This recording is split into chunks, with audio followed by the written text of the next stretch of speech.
All right, if I can have your attention, please, we're going to get started. Very friendly. Yeah, that's friendly. Good evening.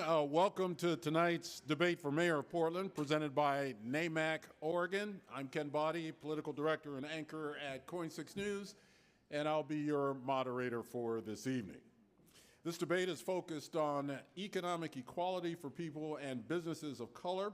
We'll introduce our mayoral candidates in just a moment, but first I want to introduce our panelists who will be asking the questions, and we'll also hear from Nate McCoy, who is the CEO of NAMAC as well, National Association of Minority Contractors, Oregon chapter. I'll introduce Nate first, as he'll be asking the first question once we get this debate started. Nate McCoy is the president and CEO of NAMC-Oregon. It's a nonprofit organization whose mission is encapsulated in its motto, building bridges, breaking barriers. It involves providing education, technical assistance, business support, advocacy, and community building initiatives to address construction industry issues faced by communities of color. Please give Nate McCoy a round of applause.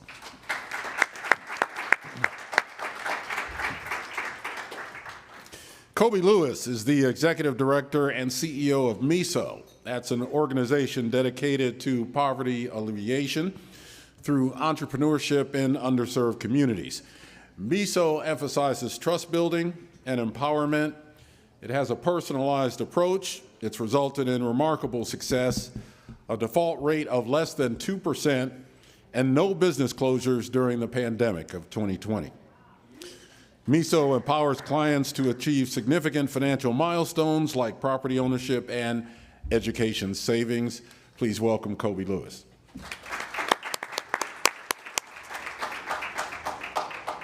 Leon Areza is president and owner of Advanced Tribal LLC. Leads a self-performing general contractor that thrives on collaboration. Their focus on building and tenant improvements and demolition and deconstruction projects is not just about construction, but it's about building a larger community as well, operating with dignity, respect, and integrity. Advanced Tribal invites everyone to be a part of their mission, particularly in supporting young people through apprenticeships and training programs. Leon Areza.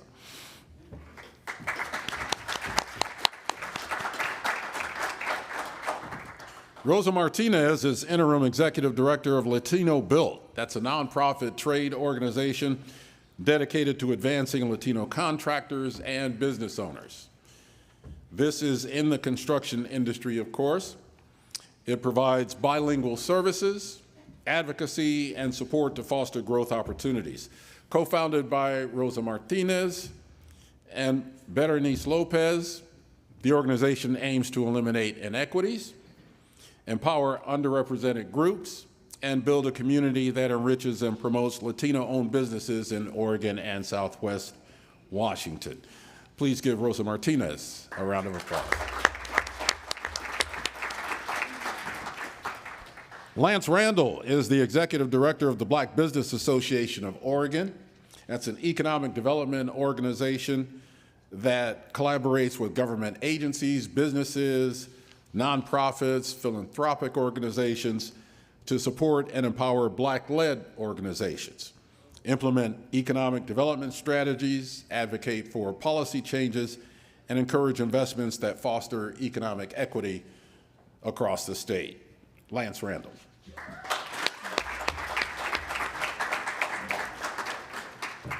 Pastor Matt Hennessy is political chair of the Portland NAACP.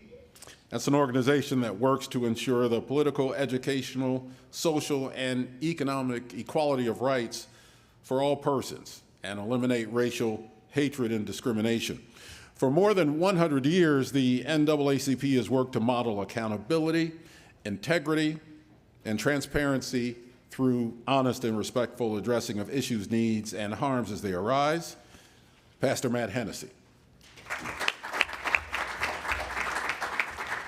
I would also like to acknowledge debate partner NAIA Action Fund. They engage in political advocacy. They build electoral power in partnership with the Native communities throughout Oregon and Washington. Debate partner Building Power for Communities of Color. That's an organization dedicated to collective cross-cultural political action for racial justice in Oregon. So please, our debate partners, give them a round of applause as well, NAIA and Building Power for Communities of Color. We'll get our debate started in just a moment with the debate rules at the introduction of the candidates. But before we get started, a few remarks from Nate McCoy. He is the president and CEO of NAMC, which is presenting tonight's debate.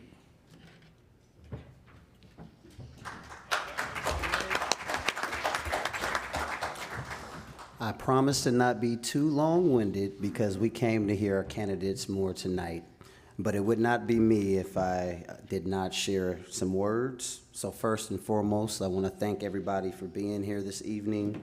I also want to thank our esteemed community panel. I want to thank our candidates here today that were flexible with their schedules to be in participation tonight. I want to thank our partners of MESO, NAACP, Advanced Tribal, LatinoBuilt, and certainly NAMC, my board, and our staff here, including volunteers. That's worth a round of applause. Since the inception of NAMC in Oregon in 1997, we have dedicated ourselves to the mission of building bridges and breaking barriers for businesses owned by people of color. Our panel of community partners can absolutely say the same, that we are here to build together. NAMC's members represent 240 firms in design, construction, and other professional services with combined $350 million plus in revenue yearly. That in turn supplies north of 4,000 workers, diverse workers, I should say, that they employ every day. Somebody should understand in this room that that's a real return on investment. Here in Oregon, our collective organizations have proudly carried out forth this legacy, serving as a beacon of hope and progress for Black, Indigenous, Latinx, Asian, and Pacific Islander firms, both in Oregon and Southwest Washington. The narrative of economic exclusion is regrettably familiar within Oregon's diverse communities, yet as Oregonians united under a collective banner, we refuse to succumb to division and divisive and further marginalizing our community.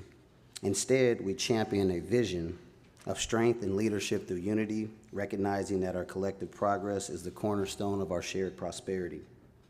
I would argue if we combine NAMC's data with our community panel here today, we would triple, if not quadruple, those numbers that I just mentioned. And that's another key factor of advancing return on investment. And as we all know, we have a lot of challenges in our community that are ahead.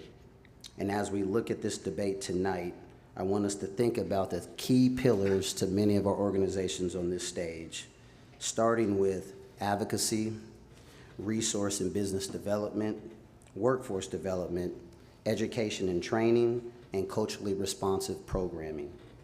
And most of you know the truth is, if you do not have an education or job training in your near and far future, you will not be a part of this economy. Not only in the state of Oregon, but across the nation. The past year, and you probably saw it on your seats, the Oregon State Disparity Study was commissioned, and the study was released in December leading into 2024.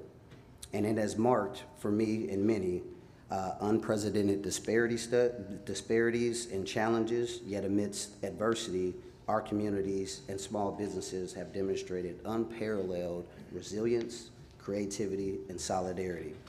We take immense pride in witnessing the ways in which our community and companies have come together, both figuratively and literally, to ensure our collective prosperity.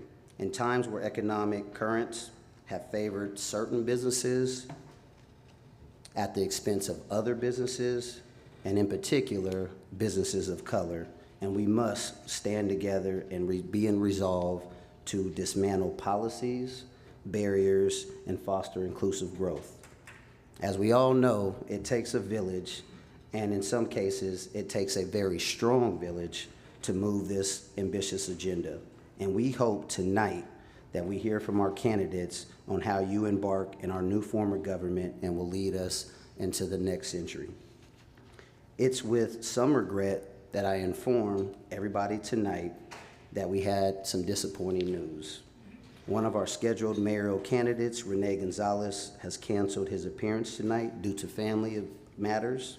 While we regret this absence at such a short notice, nonetheless, we must continue with our agenda.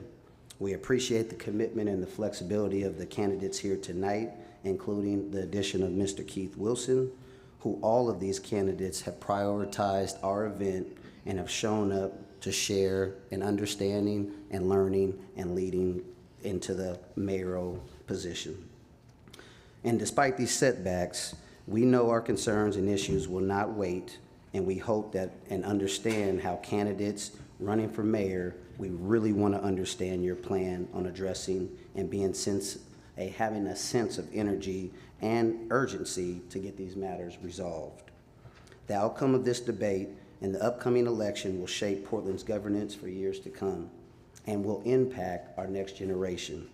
It's crucial we choose a candidate who can lead us effectively into this new era of government, upholding values of inclusivity, equity, and hopefully trust. And lastly, together, we can create a future where economic opportunities, not just social justice, which I think we all agree is the most form of economic justice that we can have, and empowering economically independence for small businesses of color. Your commitment to our shared vision and a more inclusive, prosperous future is invaluable. Thank you for joining us tonight, and we hope that the tough questions get answered. So thank you to our candidates and for you all being here.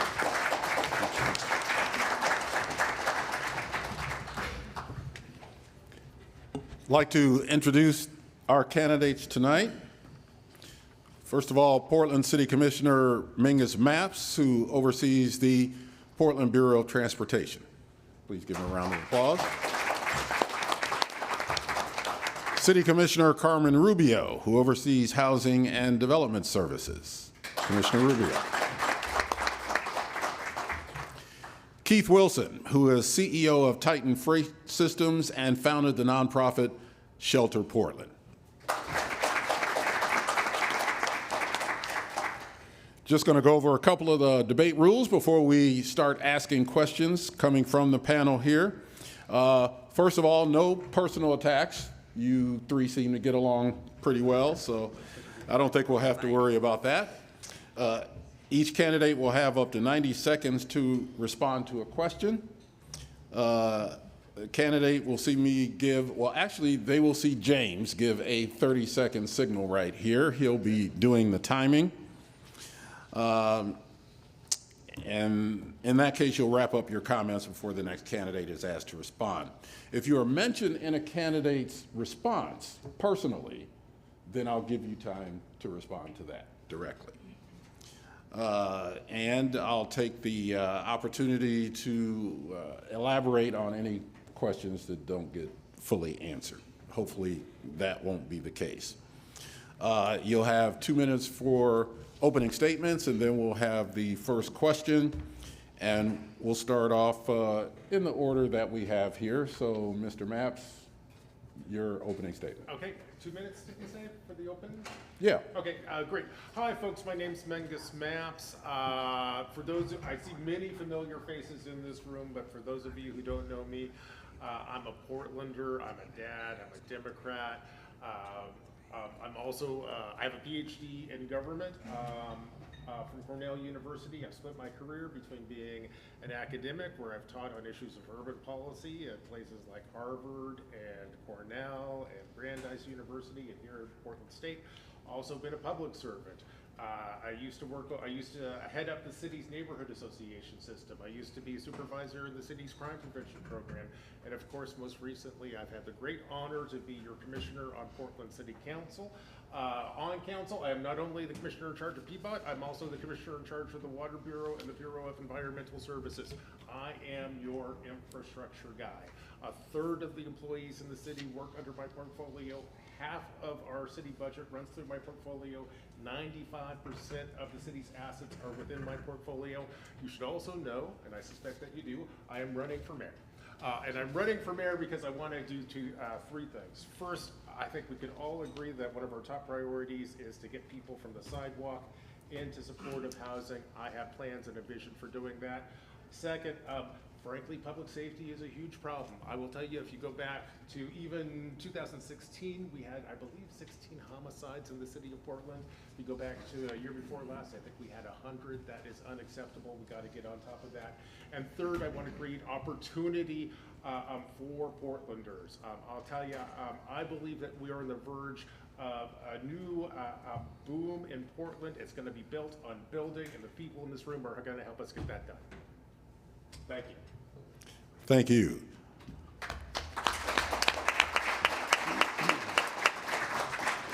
Ms. Rubio.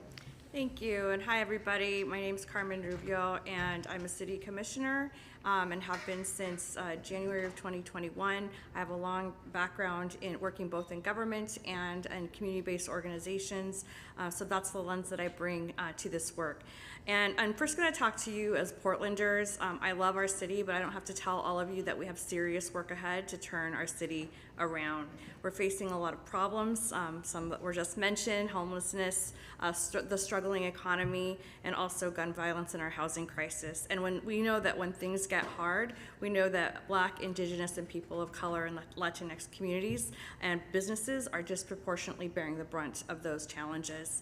And we know that things need to change and that the status quo right now is simply just not acceptable. But I also know that we don't have to change who we are to make good changes. I grew up here. The city gave my family incredible opportunities, and I know the values of this city. And they were a lot of the same values that we have in our own communities. We look out for each other. We care about each other. We respect and work across our differences. And I know that if we work together, and when we work together, Portland's best days are ahead of us. And my top priority right now, no surprise, is also community safety, and for our community to thrive and also to have opportunities to prosper. Residents must feel connected to one another and safe in their homes and their neighborhoods, safe to start and run small businesses, safe going to and from work, picking up their kids, and raising families right here. So I'm going to do everything in my power to make sure that we're focused on these things. And also the fact is we need real accountability, but we also need real compassion to tackle our biggest challenges here. And despite what some people think or say, there are no easy solutions. We don't need flashy, we don't need drama, we just need good old-fashioned hard work and innovative solutions. And also proven competent leadership. So I'm really excited to be here today. It's an honor to be with you.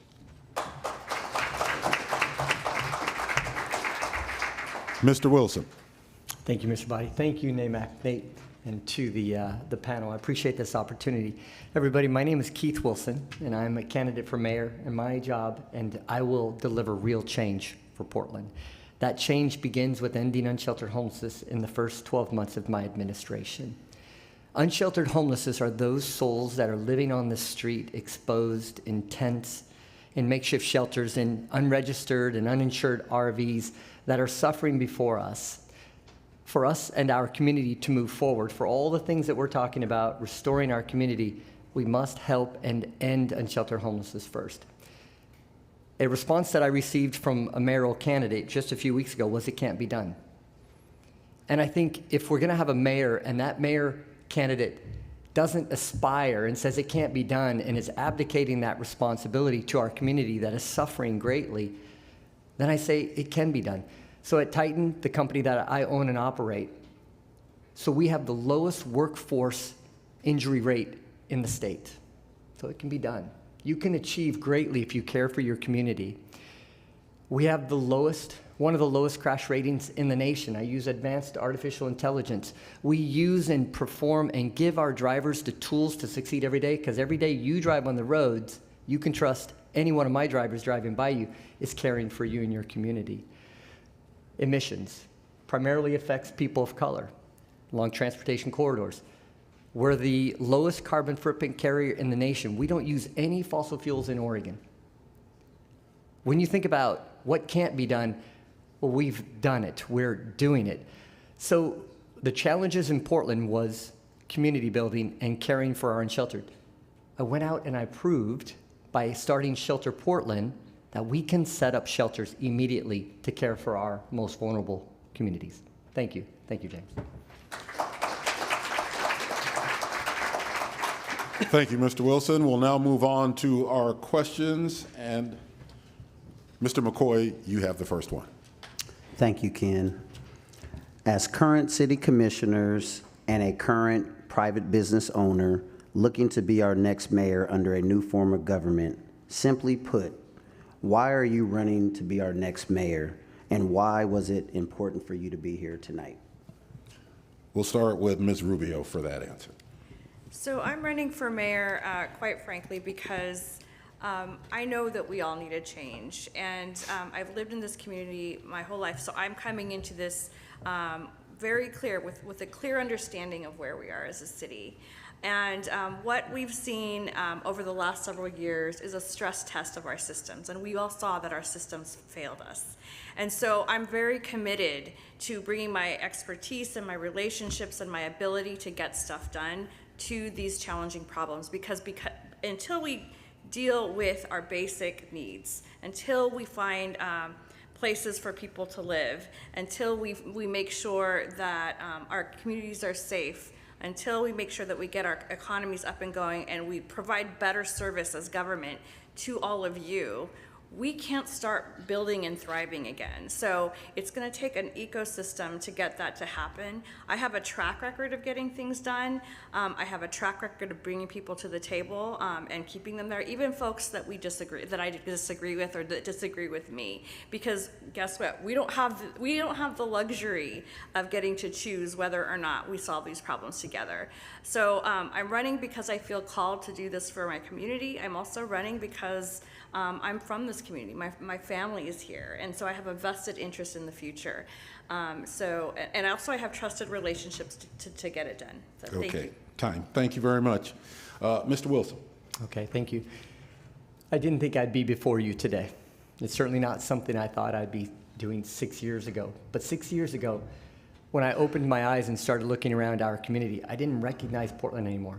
I've had the great pleasure of living and working in New York and London, New Zealand.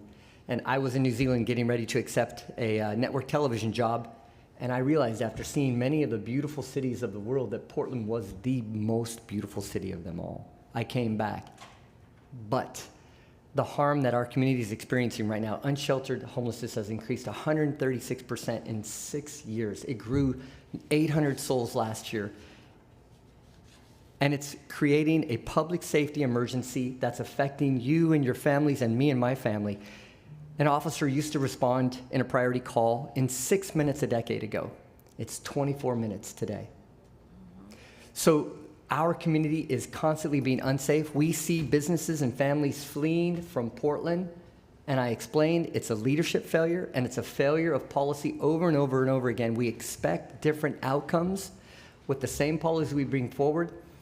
I'm going to bring a proven record of success that I've achieved at my company in the communities and the boards that I serve on to Portland and continue that success to help us overcome these barriers. Thank you.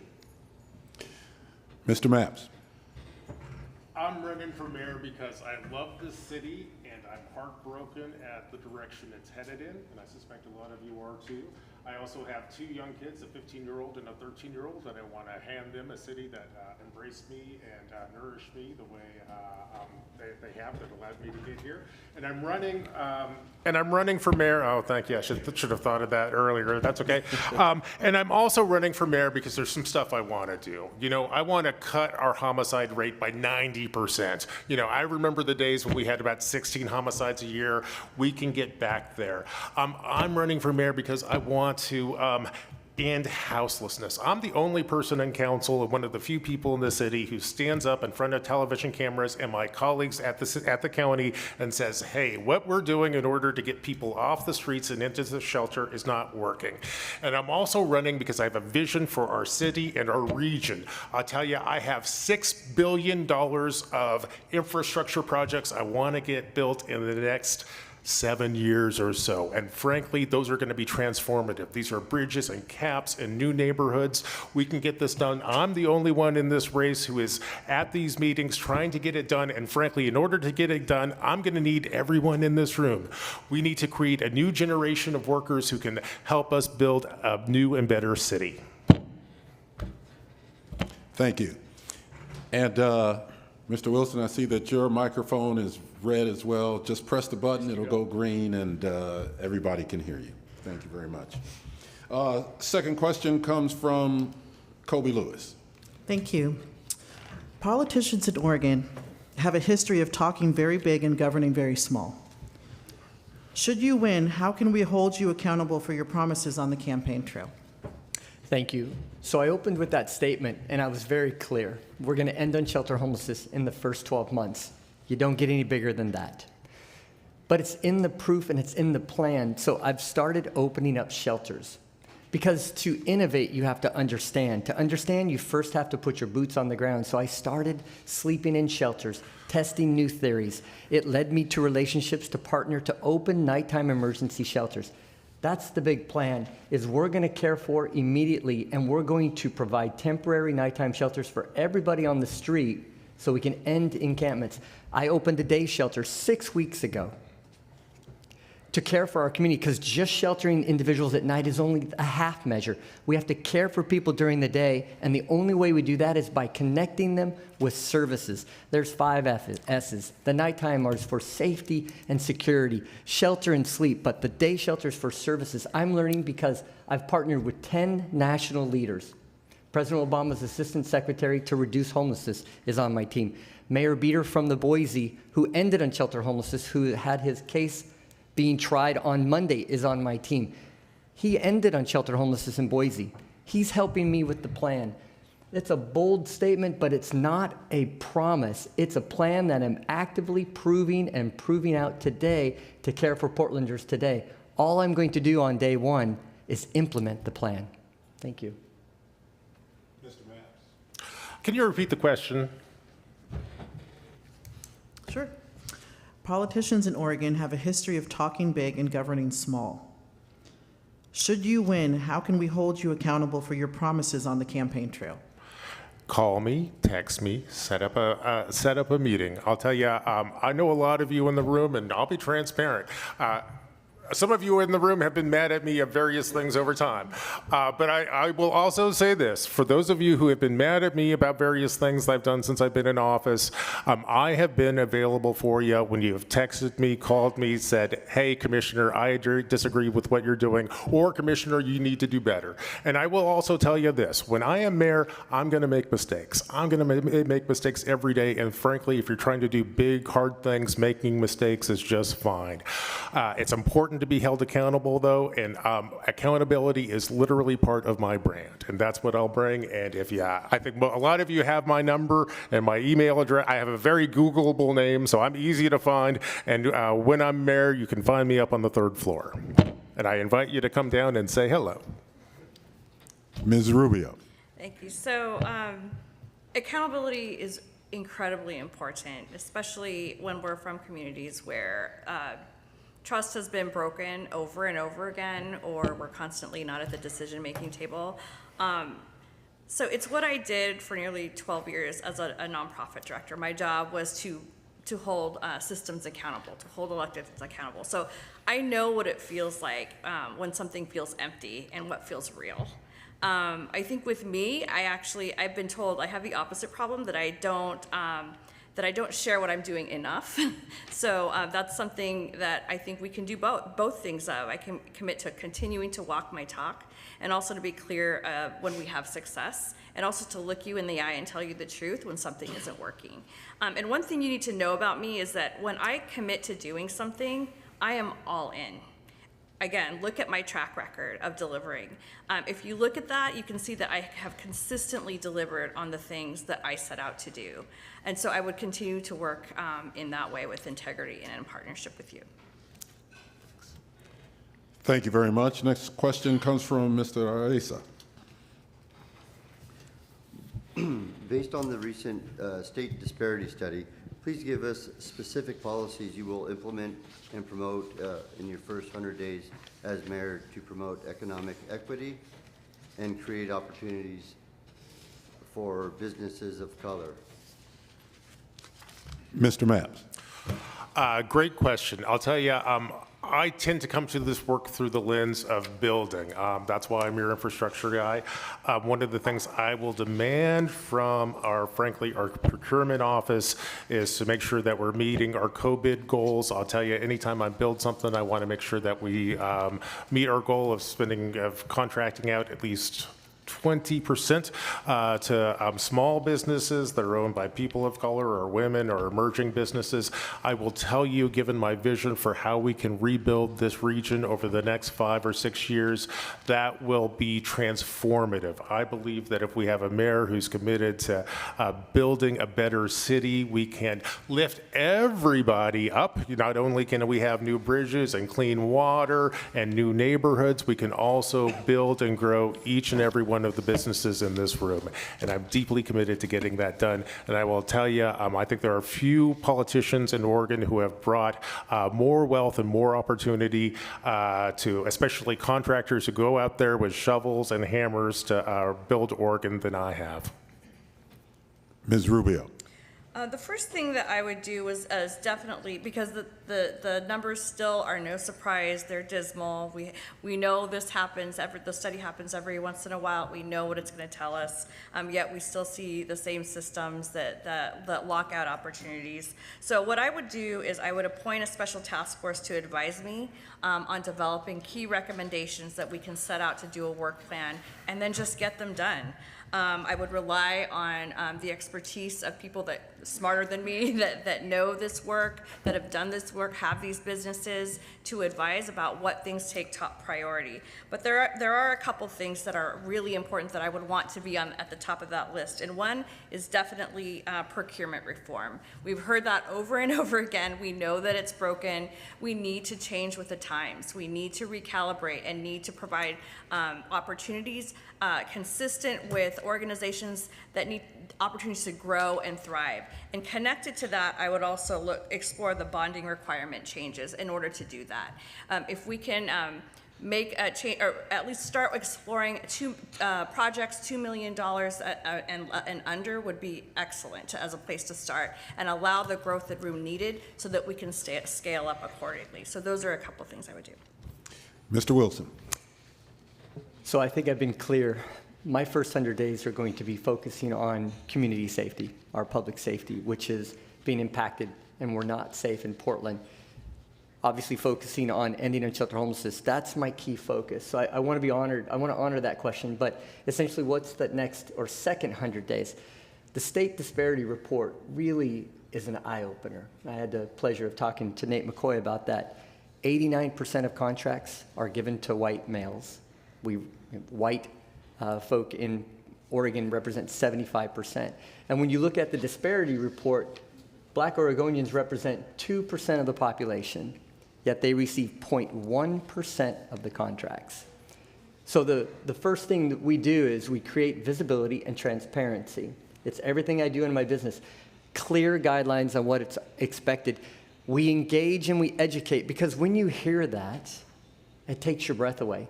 It tells you the systemic, unfavorable nature that you live in. Complexity favors the insiders. So we have to level that playing field and ensure that everybody has an opportunity.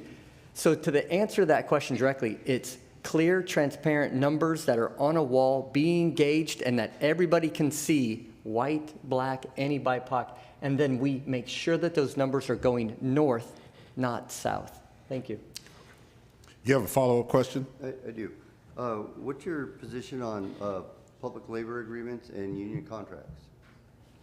And we'll answer those in the same order that we answered the original question. So, Mr. Mapps? I am pro-labor, and I'll bring that commitment into the mayor's office. I think for those of you, I don't even know if it got covered in the newspapers yesterday, but I think both Commissioner Rubio and I demonstrated a lot of leadership in council yesterday, trying to work with our labor partners to make sure that we can treat our workforce fairly, and I will continue to do that when I'm mayor. Ms. Rubio? I'm definitely pro-labor, and I'm also pro making sure that our small businesses that don't have an opportunity to participate in programs like that still have the ability to participate from prosperity and wealth generation too. And so I'm really interested in understanding how we can expand opportunities and close the gap between the differences of approach. And Mr. Wilson? Pro-labor, fair wages, great benefits are what really that are the engine of our city. There's this belief that our public unions are overpaid or we have to cut the benefits. The truth is that in the private market, oftentimes public unions are less paid. Yet when you think about what they do as far as driving the engine of our city, it's fair. We have to continue to support our unions for quality jobs, to expect the service that our citizens need. That's how we provide that trust and support, and we deliver services to our community. So, pro-labor, crystal clear. Thank you. Next question comes from Rosa Martinez. Knowing that nationally, 1 out of 3 construction workers are Latinos, my question is related to safety in the construction industry. Latino construction workers' death rates are nearly 42% higher than non-Latino workers. How do you intend to address the issue of workplace safety and fair labor practices within the construction industry, particularly concerning protection for immigrants and Latino workers? Ms. Rubio begins this. So this is an issue that's very, very important to me, particularly because I've had family members who were construction workers, and often, I would hear the stories. I think we need to absolutely put in place mechanisms to hold places accountable, workplaces accountable for safety standards. We also have to make sure that we are having information and trainings bilingually to make sure that everybody has access to those kinds of things. And then we also need to make sure that we hold ourselves accountable as government when we ensure that when we're contracting with different businesses, that we ensure that there are safety standards in practice. So I would also start by making sure that we're actually talking to the workers themselves, because sometimes there's not the ability to understand the entire environment, or particularly for immigrant workers, there's not the feeling of safety to be able to report or say those things as well. Mr. Wilson. So I mentioned earlier about the success that my company has. We have the lowest workforce injury rate in the state, and that's not luck. That's hard work. It's very intentional. You have to care for your community. So first of all, we have to hold contractors, construction workers, and any employer accountable to their workforce. You cannot earn a living or profit off of somebody else's injury that's compelling or compromising their future. So we have to gauge those contractors based on their workforce injury rates and favor the companies that are safety focused with the higher safety ratings than a different contractor. It has to be measured. We have to hold people accountable. And then we have to make sure that workforce injury rates are at a low rate. We can't take advantage of any class of any individuals to just have somebody profit from them. But we have to measure it, and then we have to hold them accountable. It's exactly why we've been successful at the company and the businesses that I operate. Mr. Mapps. Well, when I'm mayor, one of the things I'll make sure that we do is to direct procurement to only work with contractors who have a solid record around safety. When I'm mayor, and this is a leadership issue, I will be reaching out to the legislature and the governor to make sure that this Oregon value, and I do believe that worker safety is an Oregon value, is written into our state laws. And I won't lie, I stole this idea from Carmen, but I think her advocacy, consistent advocacy on making sure that we make our trainings and whatnot available in many different languages is a good idea. I'll tell you, I was just out at 911 with the call center the other day, and we're starting to incorporate that into the people who pick up our phones. I think being multilingual is a Portland value that I will bake into how we go about doing the people's work. Next question is on economics. It comes from Lance Randall. Thank you. Question. What initiatives have you proposed or will propose to help residents of color and businesses owned by people of color create wealth? Start with Mr. Wilson. So Titan, the company I own and operate, is the first B Corp in North America. It's very rigid standards for environmental sustainability and governance. So there's clear indicators that you have to have and focus on social governance. In other words, BIPOC communities have to be honored and favored. What would I do?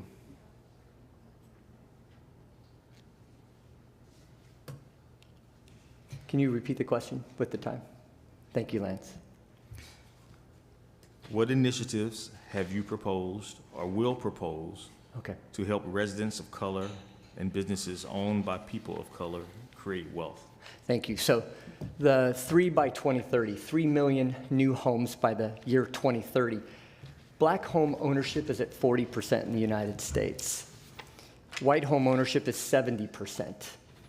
The 3 million by 2030 program encourages and promotes black wealth and ownership. As a small business owner during the Great Recession, I had to sell everything. I had an extra condo, every asset that I had to survive. I had to take out a home equity loan on my home. Without that home ownership, the desire and goal and dream of small ownership is kept away from our BIPOC communities. We have to promote home ownership. That 3 million homes by 2030, when we realize it, we'll reach 60% black home ownership.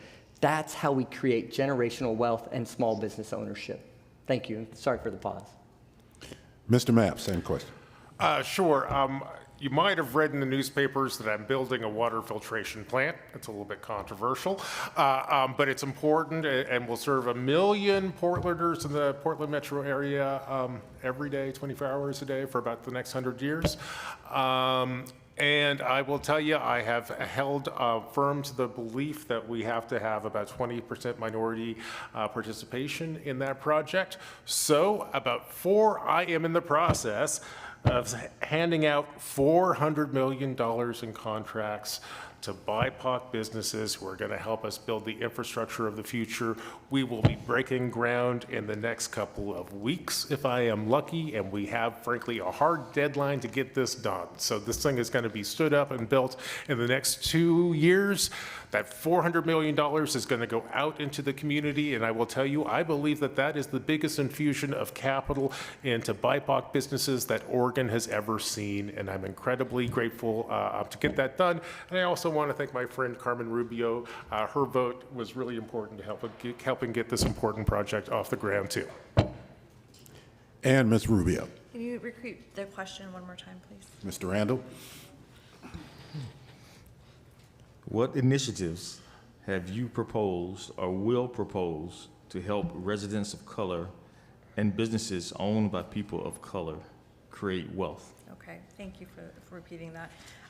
Well, a few things, but there are also things that I'm currently doing.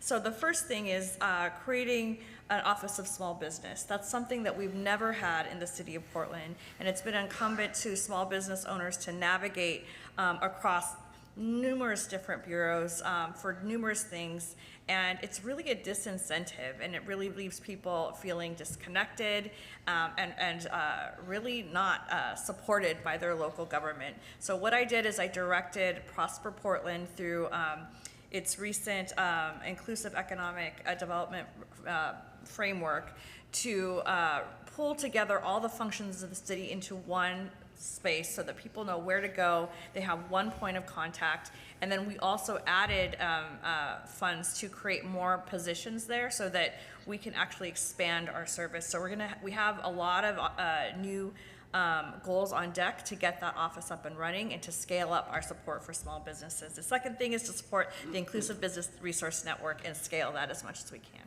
Thanks. Yeah, I'd like to follow up with a question of my own, and we'll go in the same order. What is the landscape for diversity, equity, and inclusion in the city of Portland? Where are we, and where do we need to go?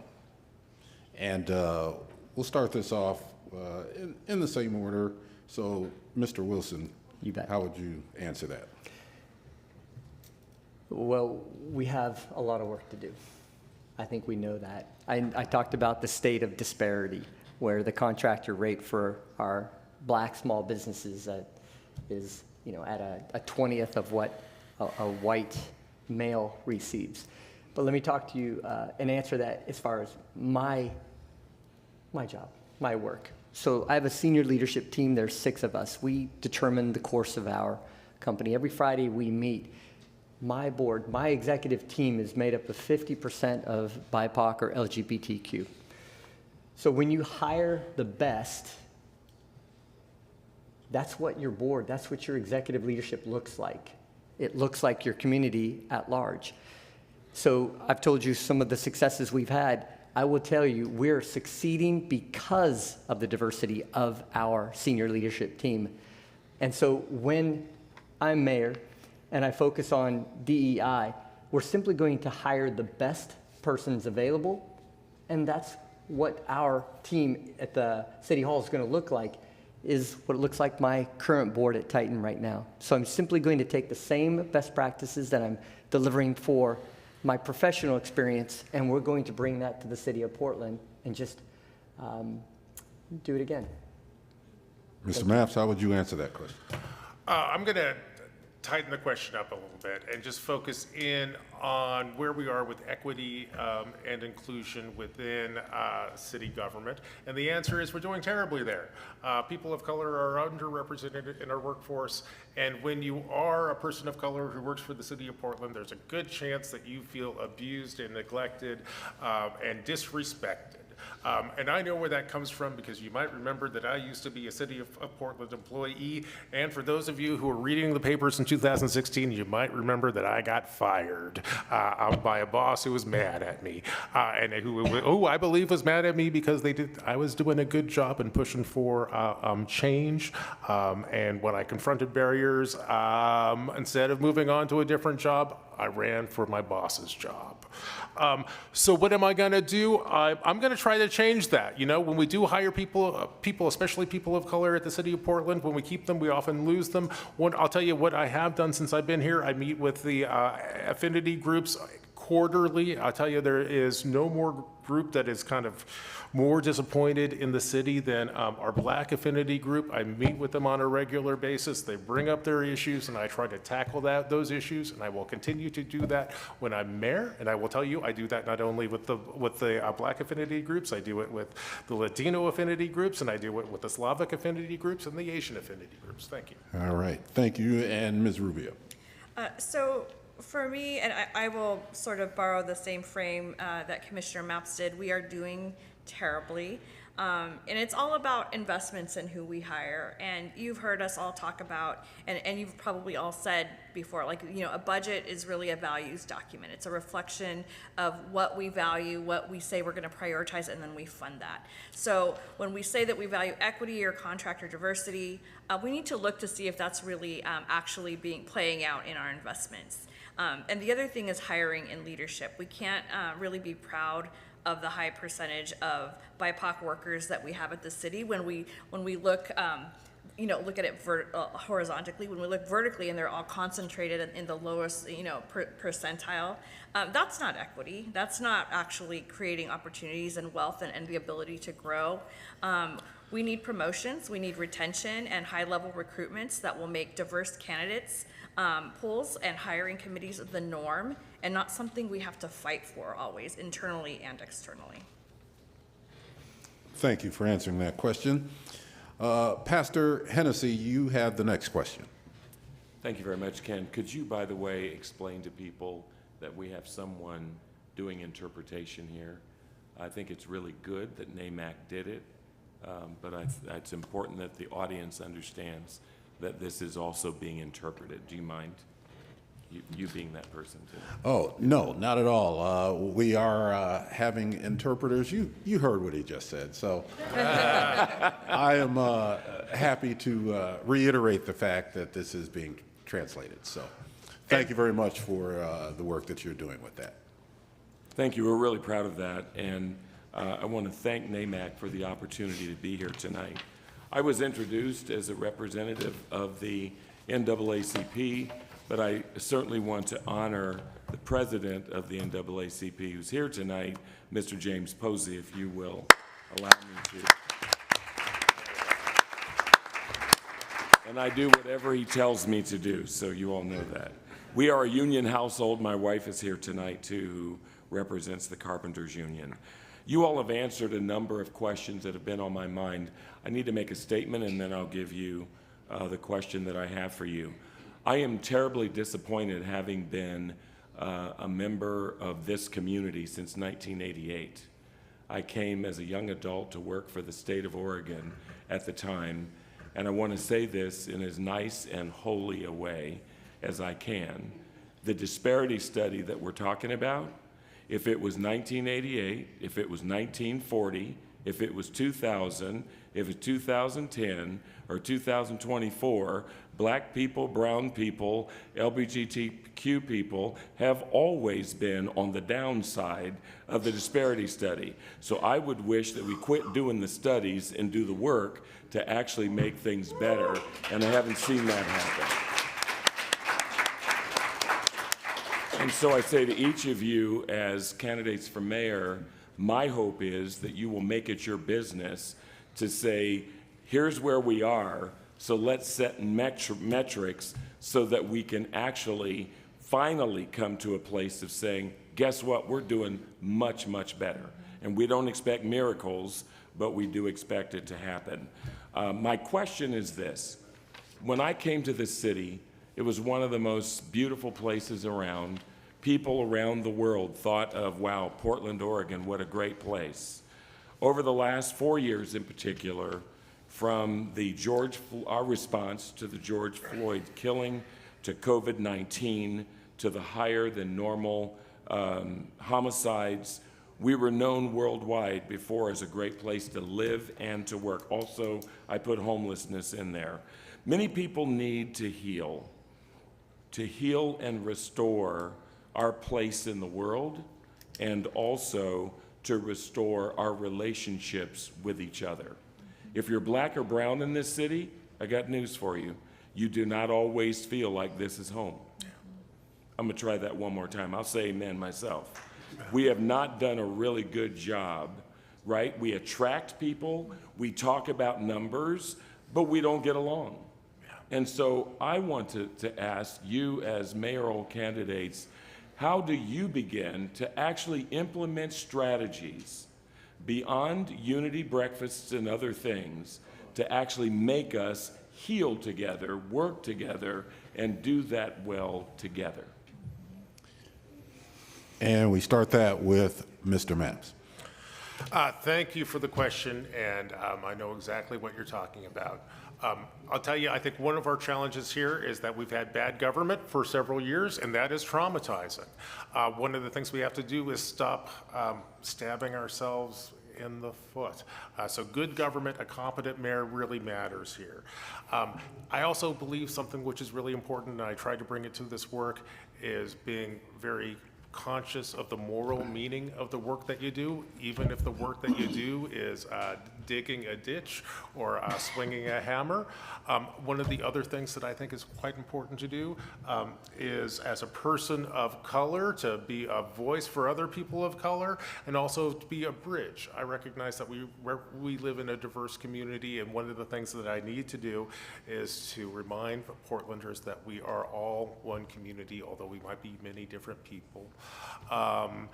And Pastor, one of the other things that I'll do is call you up when times are tough, as I do today, and ask you, how do I bring people together and heal? And I want to thank you because I have seen you in our city's darkest hour do exactly that.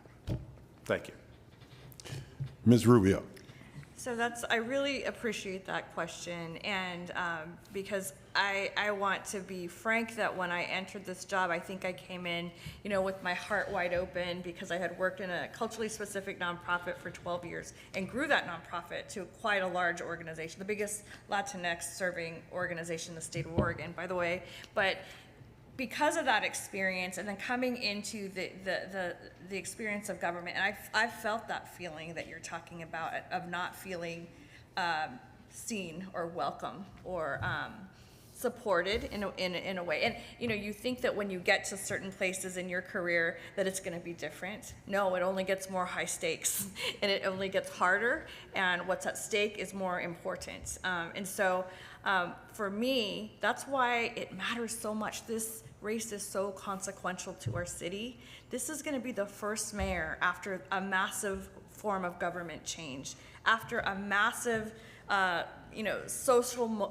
political social moment in the last several years. It matters the character of the person that's in that office. It matters if they can sit across the table from you and get along with you, or during, it doesn't matter if they get along with you, that you can sit and talk and cross and bridge the distance with someone else.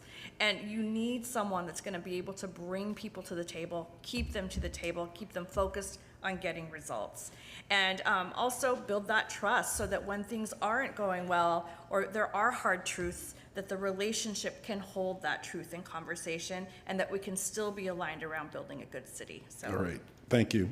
I have to give you time there. Mr. Wilson. Thank you, Pastor Hennessy. How do we heal our community? We take action. We immediately begin to work with our 12 counselors that are going to be brand new. The first week we declare a public safety emergency, and we start marshaling all of the assets and the community goodwill and the community and the city together. We have a public safety emergency. We have proven strategies for sheltering our most needy. It is cruel and inhumane when we have 4,000 people living on the street with 400 that are going to die. The world's looking at us wondering, what have we done with the self-inflicted wounds that we're bringing on ourselves? So once we end unsheltered homelessness, once I set up that network of nighttime emergency shelters that works with all the other proven successes we've had, Safe Rest Villages and task sites and tiny villages, this is just accretive or additional. Then we begin to restore. When we end unsheltered homelessness, we end the camping, we clear the streets. Our officers are spending 50% of their arrest time arresting the unsheltered. 1% of our population are the unsheltered, and it's using 50% of our resources. We can restore public confidence in a matter of a few months once we implement that plan, and then that's how we heal our community, is we have trust in our community that we can walk to the store, take TriMet, and end at our destination safely. Thank you very much. I have a moderator question related to the new form of city government. With the new massive size of the city council, the change in the structure of city government that we will be voting on in November, please explain how you will lead the community instead of leading through a committee with so many more people involved in the process and the structure of city council changing. And you see who starts this one. I can start if you want. This will. I'll be happy to. Go ahead, take Mr. it. Wilson. All right. The new form of government is going to be a massive opportunity for us to set the stage for the next generation. We know what happened the last 100 years. This is our opportunity to now lead from the front. We have 12 counselors those individual counselors are going to be your neighbors. You now have a direct relationship with your city councilor. You can walk out of your apartment or your building or your house, and in a lot of cases, you'll see them at the grocery store because they're based in a district. You now have a voice that will come into the mayor to help us operate our city.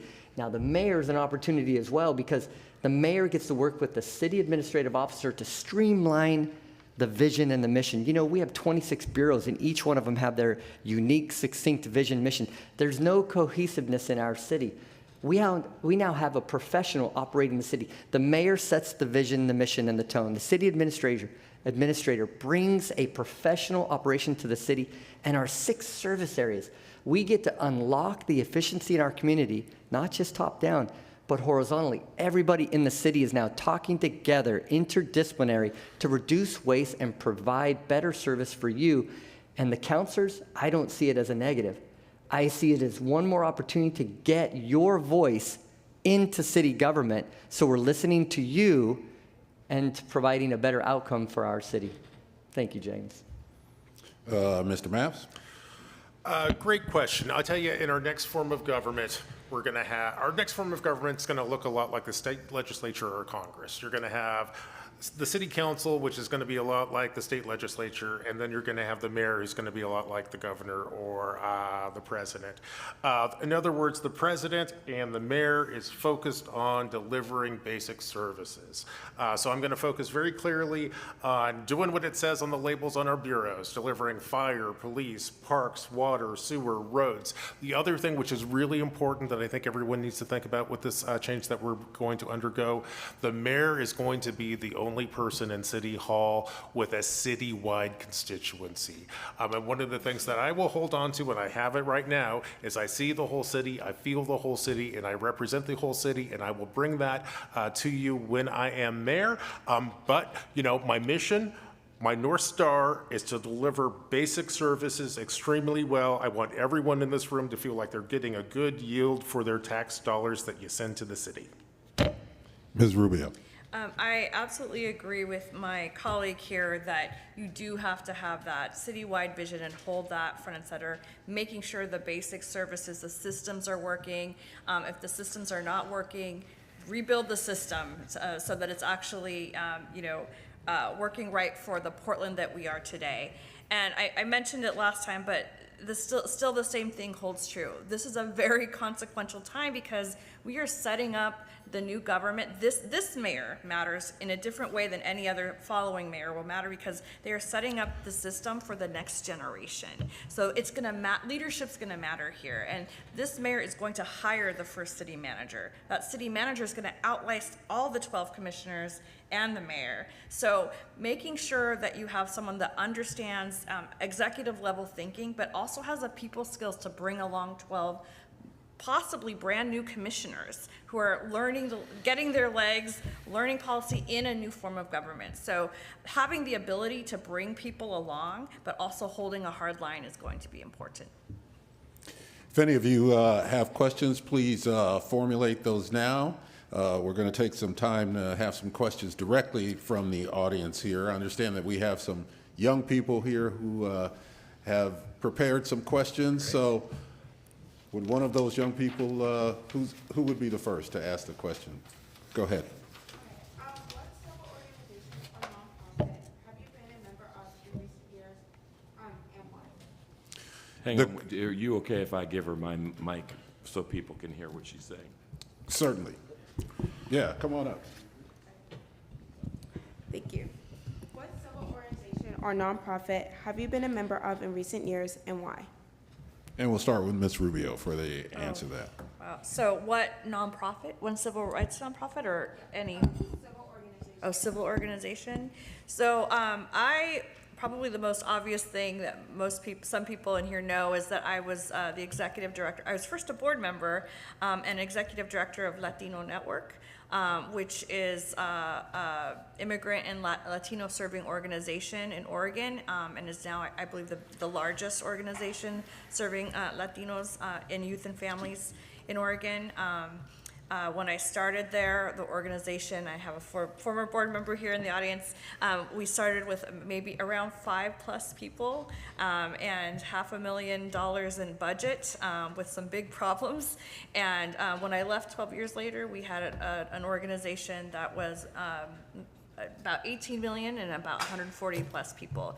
So that experience in and of itself enabled me to work across and partnerships with other organizations like the Urban League, like NAA, the Coalition of Communities of Color, which I was a co-chair for several years for. So I have extensive experience and also board experience in organizations. Mr. Wilson. So thank you for the question. I am the vice chair for Word is Bond, and we work with young Black future leaders, and we empower them for their future. And so in so doing, we have a 3-year cohort program, and we have at-risk, sometimes gang, young Black youth, and college-bound, and we bring them together. It's a 3-year cohort, and the first year I take these young men camping. We go up to Lost Lake. It's my favorite place in the world. And then we break down the barriers, no phones, and then we really bring them together, and I learned so much from these individuals. The second year, we take them to Washington, D.C. to work with our congressional delegation, and the third year, we take them to Ghana, where we take them back to where the exit point was for the slave trade, and we say that we want them to go back to a place where they were kings. We want to empower these young men. And going back to the campsite, so obviously I'm a middle-aged white man, and I'm the only person there. We go for long hikes, midnight, stargazing, and I learn more from these young men about me, and I realize how I can be and have to be a better person, because the behaviors that they're bringing, I don't use language in my work professionally at all, and I have to learn to put myself in their positions, but then help them understand my position. And at the end, we form bonds. In fact, I went to Roosevelt. At the very end, one of the young men gave me his Roosevelt football jersey, and we become brothers. And so it breaks down the barriers.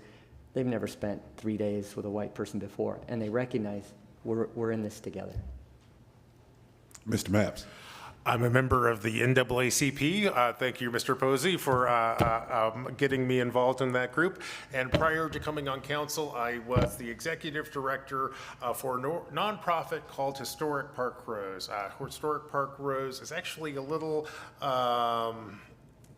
business district improvement organization. We're very focused on helping small businesses in a troubled East Portland neighborhood. Number one, keep their employees and businesses safe, trying to make that community more vibrant. Frankly, the work I did out in Park Rose is what got me to run for council in the first place, because when I would call City Hall for help back when I was out at Park Rose, they would say, well, what do you think we should, what do you think should be done, and why don't you just do it? And then I wanted better responses out of City Hall, so I ran for office, and I am now here today. We have another question from the audience. I think I saw a hand go up. Did you have one? Loretta? Yeah.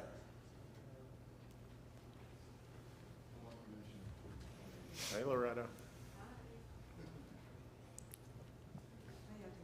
Okay. Does it work? No. Do I have to push something?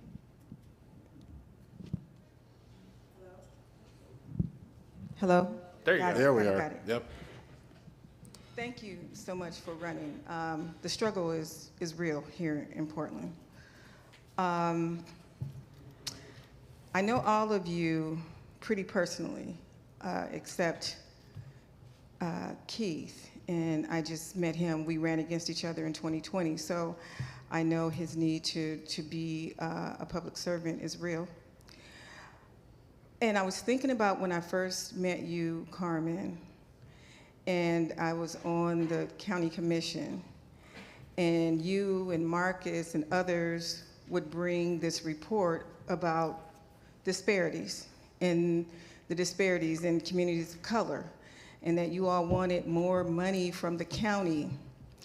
And I think after a couple of years, I was like, I'm not listening to them not one more year without doing something for them. adding some additional resources to their budgets, and that's how we came up with the Promised Neighborhood. That Promised Neighborhood, and we had to have a coalition because at that time in 2010, 2011, a lot of private resources had gone away. And so we had to form coalitions in order to get money. And so we got that money. And the ultimate goal was to make sure that that coalition, who included Latino Network, NAA, ERCO, Self-Enhancement, to follow a model on how they deal with youth. And concurrently, and I'm getting to my question, Ken. You knew I was going to get there, right? And so what I'm saying here, I'm looking at these young people, right? And I'm concerned. I'm concerned that the city budget, and two of you sit on the city council right now, $849,000 was taken out of the Summer Works program. And you know, that was a program that I ran roughshod on at the county and left it in permanent budget when I left.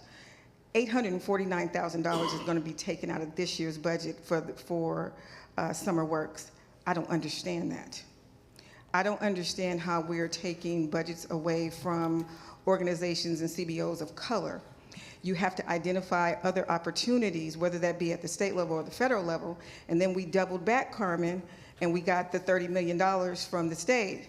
And I went back and forth to DC to try to identify how we could find some money, and we found it, and we continued to apply for it until we got it, and that was the National Promised Neighborhood.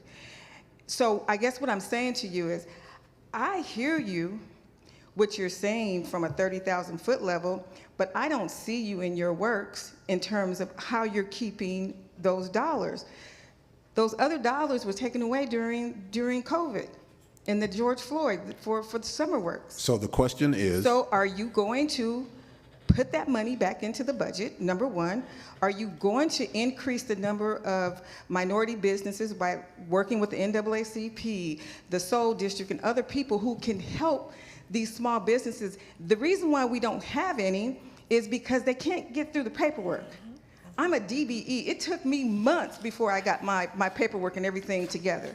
So we're talking about people who have to work at the same time and fill out this paperwork and have all this other Okay, we background get it. information. Now, Yes. let's So get to the question. can you do that? Can you increase funds to help those organizations help our community? That's what I'm asking you. All right, thank you very much. And we'll start, since she did mention Latino Network, we'll start with Ms. Rubio for the answer to that. Sure. This is a very easy question for me. Those are my values, and I absolutely care about it. So absolutely, yes, I will always look out for youth-centered programs. It's in my heart. It's what I did for 12 plus years. It's what helped me graduate from high school and go on to college. So those are programs that are squarely in my values. Regarding it was proposed probably to be cut. So we don't know yet what's in the mayor's budget, correct? He hasn't released it. Yeah, he hasn't released it, so we don't know. But it is something I have brought up. I'm sure other people have mentioned it as a priority as well. But you can be sure that we will continue to bring it up. So there's still room for us to advocate for it. So I would just remind everybody that maybe those are good things to advocate for right now before that proposed budget is released.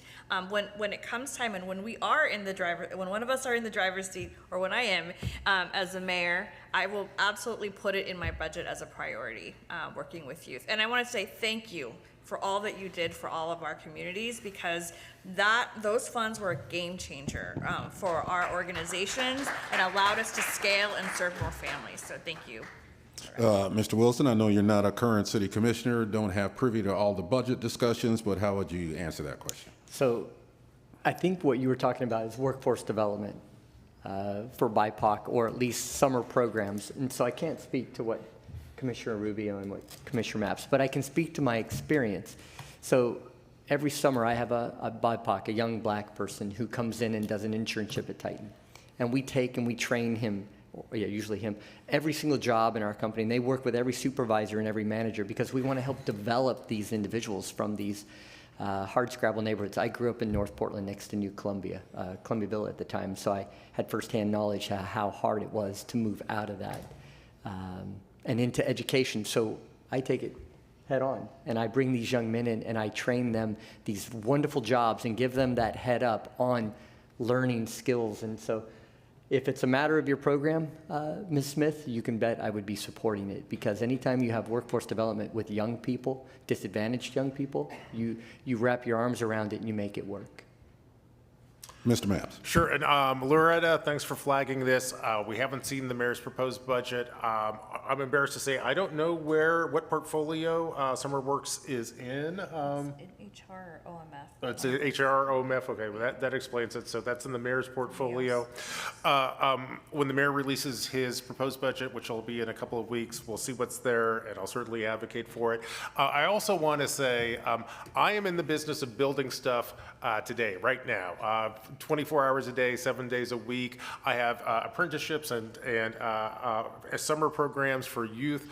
I encourage you to encourage young people to reach out. You can just reach out to my office if you want to get to learn how to operate a massive wastewater treatment plant, the Water Bureau, PBOT. We have places for you, and frankly, we really need you. I think I talked about how we needed, I have about $10 billion in projects that need to get done in the next 5 years. One of our crises that we have right now is we literally do not have the labor in this community to get that done. So the young folks who are watching us today, we're going to really need you to get excited about building the city of the future, because the future is here today. You mentioned the young folks. Do another one of you have a question for the candidates? Right here, step up to the mic. My question is, how will you ensure that urban development projects in Portland do not contribute to the displacement of Black residents and preserve the cultural identity of historically Black neighborhoods? Start this one with Mr. Wilson. All right, I love that question. So I grew up in Albina, and Rakaya Adams is a friend of mine, and she was the founder of Albina Vision Trust. And I had the great privilege of writing an opinion piece with her 2 years ago about the Rose Quarter project. So we did a massive displacement 50 and 60 years ago. And so we talk about physical infrastructure, but we also need to talk about social infrastructure. So we have an opportunity to build back better, to reconnect this community. And we were fighting over caps for this community, and I was all in, and so was Rakaya. And so our focus is we fought for and we got caps over the Rose Quarter. So we're going to reconnect this valuable community. So yes, displacement was very real, but we have an opportunity to fix a wrong from the past and fix it better, and then reconnect this community and enjoy that community that we had for generations to come forward, and recognizing the wrongs from the past. Mr. Mapps. It's a great question that you asked. I'll tell you, literally up until about 30 minutes before this debate started, Commissioner Rubio and I were in a meeting. We're moving forward in an ordinance which basically creates a plan for reimagining and revitalizing Brentwood-Darlington. One of the things that we were very sensitive to in that plan is to make sure that our new vision for how the roads will work there and how the zoning works there does not displace people. So one of the things that you can do is, for example, I think there are some mobile home parks in this space, and one of the things that we're not doing is rezoning the mobile home parks so that there are incentives to go in and get rid of those folks to build new fancy buildings. So that is the broad approach. I think you need to be sensitive to it, and I will name check my colleague Carmen Rubio. I'll tell you, this is a discussion that we've had going on for a long time. Carmen has the housing space for many years, although it hasn't come up. I've asked you, where's our displacement plan that we're going to work on? Which I think came out of the Housing Bureau. And I'm just going to give you, I'm going to name check that, and I know that means you get some extra time so you can kind of address the larger displacement strategy that you are working on, and So, I know you have it. Yeah, it's in the Housing Bureau. It's also together in the Bureau of Planning and Sustainability. And so they have a set of guidelines that basically are guidelines for us to how we center community and any future zoning or planning discussions. And so it really, can I?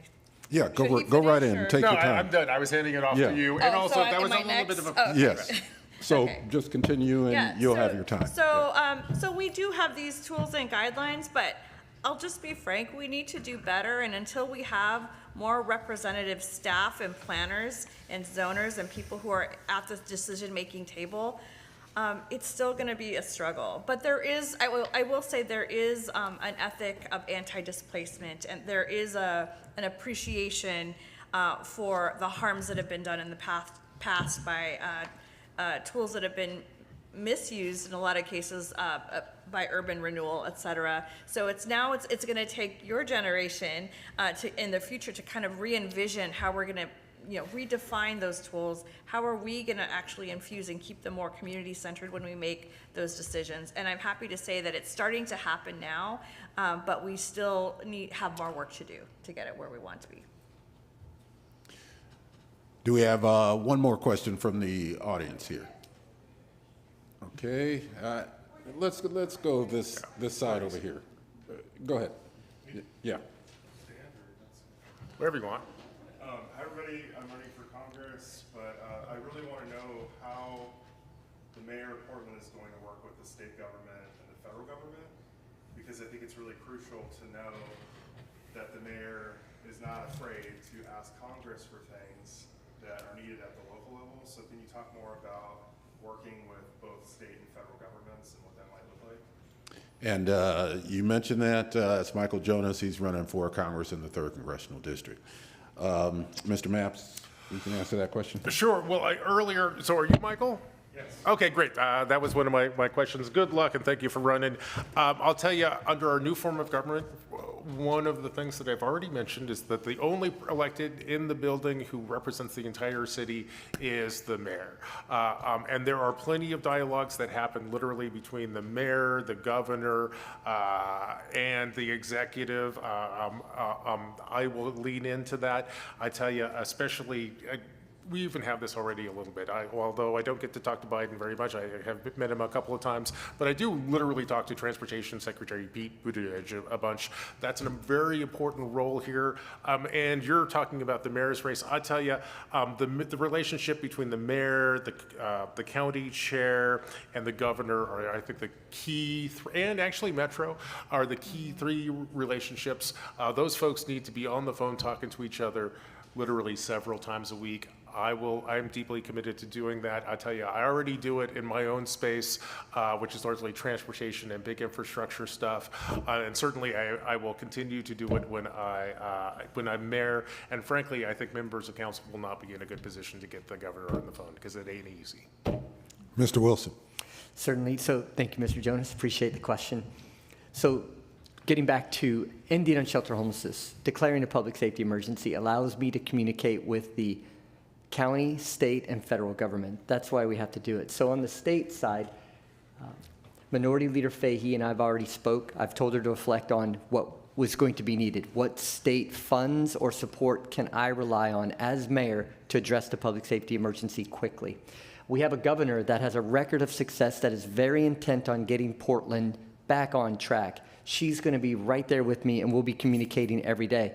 On the federal side, the Housing and Urban Development, I've already been in communication with them on what federal support can Portland rely on to help our community overcome this crisis that we're experiencing right now. It's not just Portland-centric. We have to bring not only our community together that's in this room, but we have to bring the greater resources from the state and the federal government to help us care for our community. And that's how we'll really restore our city. Thank you very much. So I agree with my colleague that having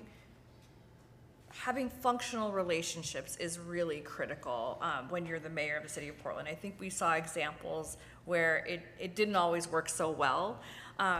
And I think it's absolutely important that you do have a trusted relationship where you can speak frankly, and quite honestly, that you're not taking pot shots at each other in the media. I don't think we as public need that.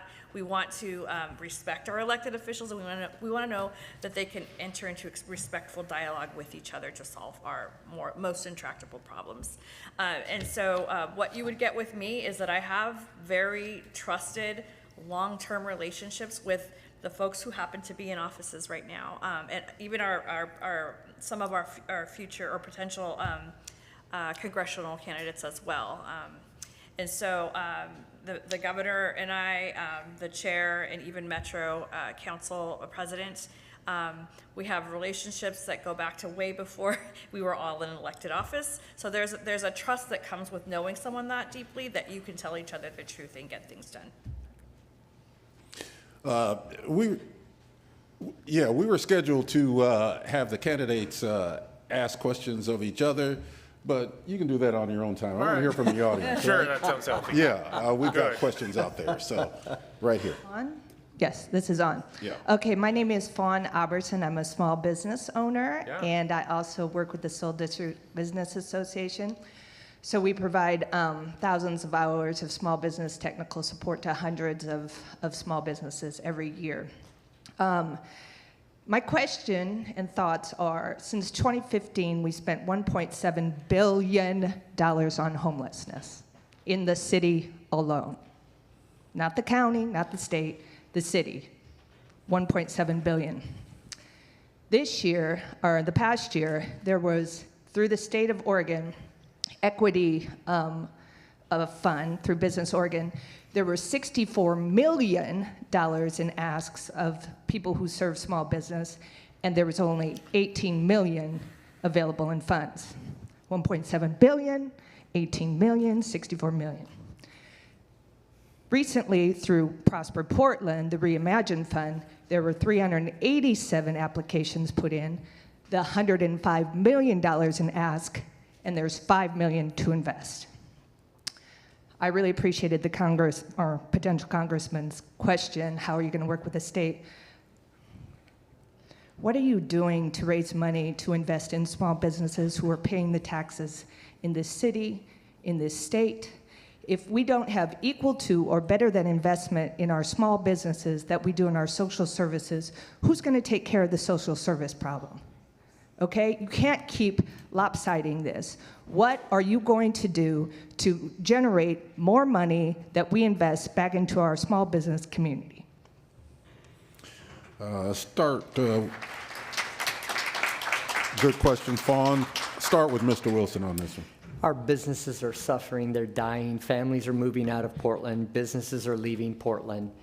It's well known. I love that you brought up the numbers. And so the mayor mentioned a couple months ago that we're spending $300 million a year associated with the unsheltered crisis. We're spending $300 million a year in camp cleanups, $25 million on firefighter overtime, $10 million on police overtime. Camp cleanups, $13 million. We hand out $1 million a tent. End unsheltered homelessness, that $300 million. So I've been working on standing up nighttime emergency shelters. I've been working with my board. We had a meeting this morning at 7 to work on the budget it's going to cost to end unsheltered homelessness in Portland with low-cost, flexible nighttime emergency shelter, and it's $20 million. That's a $280 million waste that we should be spending on our community, the efficiencies and small businesses, on creating a vibrant community. Instead, you drive downtown and you're met with open drug use on drive down 11th at 10 o'clock at night. I went out with Officer Arnold last week on the bike patrol. We don't even have a resource to help somebody who's writhing in pain from a psychotic episode to provide a day center for somebody to go to so they can get out of harm's way, or a homeless person that we had no resources for. What have we become as a community? That's $280 million we should be spending on our community as a whole, building our small businesses. Mr. Mapps. I support small businesses by partnering with small businesses to build the city of the future. And you can see that in the roads I build, the water filtration plants that we're standing up, the new neighborhoods that we're building in the Albina neighborhood. I think a difference between me and some of the other candidates up here is I really want to make sure that City Hall is focused on City Hall's mission. I think, frankly, Keith, I love you, man. You would make the best county chair that we've ever had, but really many of the things that you're talking about are really the purview of what the county should be doing. That social service stuff, that shelter stuff, the city of Portland really needs to focus in on filling potholes with your help, building bridges with your help, building new homes with your help. And I think if we all go to our lanes and partner with small business and hold the county accountable for actually providing the services that frankly hopefully we are funneling money to them, but although the money is not getting out on the street, then I think we can take some important steps towards getting our city moving in the right direction again. You can respond to that since you were mentioned directly. So I'm going to respond to that. I'm running to be the mayor of Portland, not the mayor of Multnomah County. So I want to, thank you. I want to be clear. As mayor, I have 3 responsibilities: public safety, infrastructure, and right-of-way.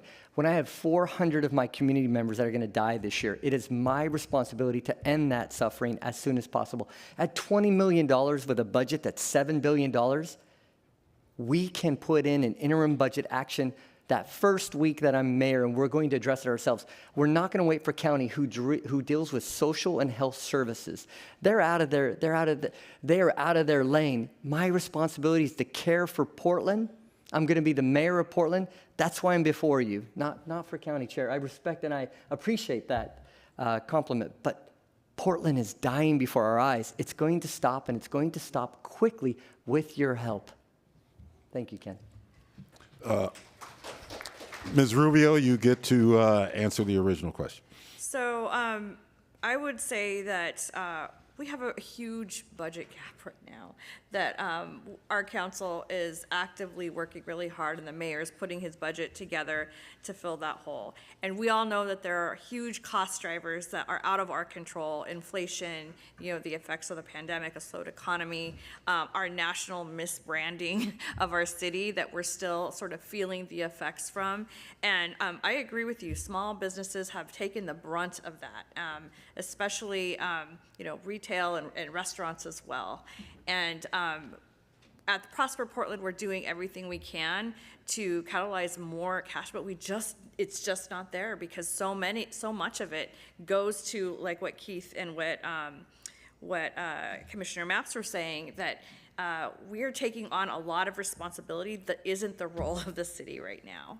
And so we do have to hold our other jurisdictions accountable. We need the state to step up and fund at large scale housing and infrastructure for mental health services and addiction treatment. And we need the county to do their part and spend those dollars that that voters have passed specifically for this issue, so that we can free up funds to do things like investing more in small business. We want to. We're hungry for that. But what you can count on is that we're actively advocating every day, like with our federal delegation.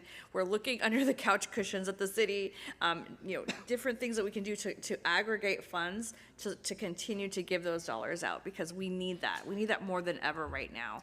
So what you get with me is pushing our jurisdictions to do their jobs so that we can do our job. To respect both the candidates' time and your time for being here, give yourselves a round of applause for being here and being interested in this discussion. We're going to give the candidates 2 minutes to make a closing statement right here, and we'll go in the opposite order from where we started. So, Mr. Wilson, you get to make your statement first, then Ms. Rubio, and then Mr. Mapps. We talked a lot about money. We talked a lot about budget, and the commissioners are right. We are on the front side of an awful lot of pain in our community. Montgomery Park, a place I grew up to. I used to shop there all the time. It's in Northwest Portland. It sold in 2019 for $250 million. Last month, it sold for $50 million. The taxes on that to our services, to fund our city government, fell from $2.5 million is what they used to pay the city for streets, for sewer, for the services that we need. It's $500,000 now. We lost $2 million. Now amplify that by hundreds and hundreds of other buildings that we see leaving. So we have to take charge and restore and repair and revitalize our community immediately. This is not a time for sitting back. We are witnessing failed leadership and failed policies over and over and over again. We can't continue to do the same thing that we've been doing and expecting the same outcome. We must pivot. We must pivot quickly. We need a proven leader with a record of success who has a plan with experience and proven facilities to bring forward to put our city back on track. If you want a city where you can take public transport, go to a game, go to a restaurant, and not see human misery before you, or even your neighbors that are on the street, That's the city that I envision. That's the city I want to leave to my children. If you want that too, then join me. I'm asking you for your support. And I appreciate your time and this opportunity, and Ken and NAMC for spending this evening with me. Mr. Mapps.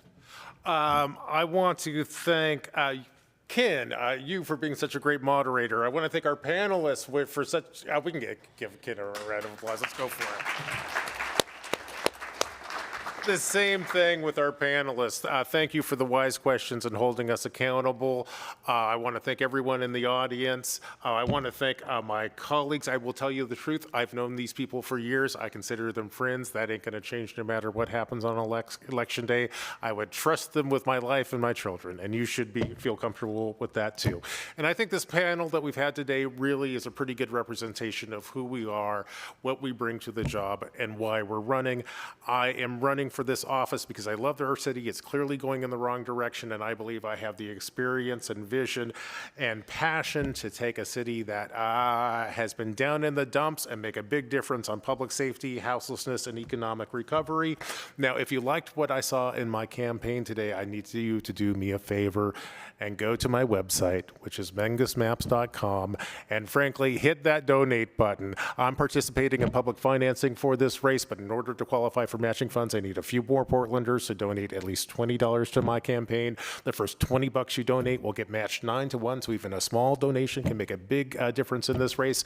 And if you've already reached out and donated to my campaign, please go out and find friends and encourage them to go to Mengus Maps and hit that donate button. I'm running a grassroots campaign here, and in order for this to succeed, the whole theory of this race and this campaign is by reaching out and having neighbor talk to neighbor. It's been such a pleasure to talk to my neighbors today. Thank you for being here, and please vote.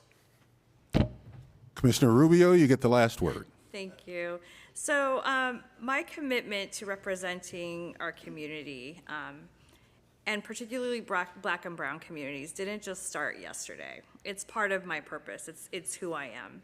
And I also feel like I'm uniquely qualified for this job, not only because I love Portland, but because I have the executive level experience and the track record. Take a look at my track record. You can see when I commit to something, it gets done.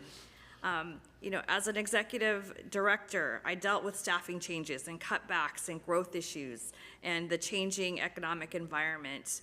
I also know what it's like to be underestimated and not given a chance and have to work 10 times as hard to finally get the recognition others are given freely.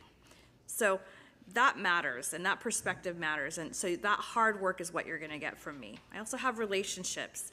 I have trusted relationships, as I mentioned before, with leaders in communities that cannot be developed or established in just one term of office or a few years, but have been over my whole lifetime. And I also have the roots and the vision.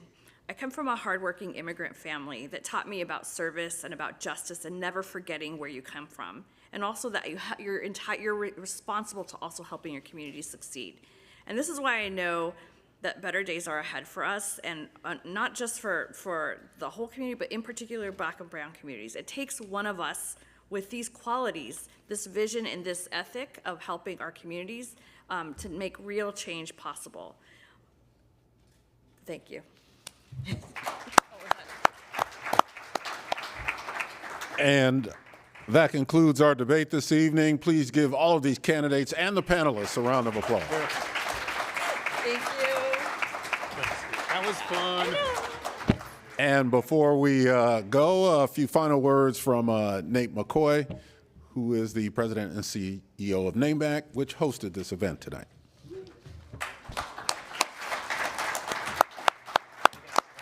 I don't sound like Ken, but I'll be short and sweet by saying yet again, thank you. And I hope, as I said earlier, that we stay united as communities of color, because we will need each other regardless of our form of government to stand together and be together. So again, thank you, and be prosperous as you leave this evening.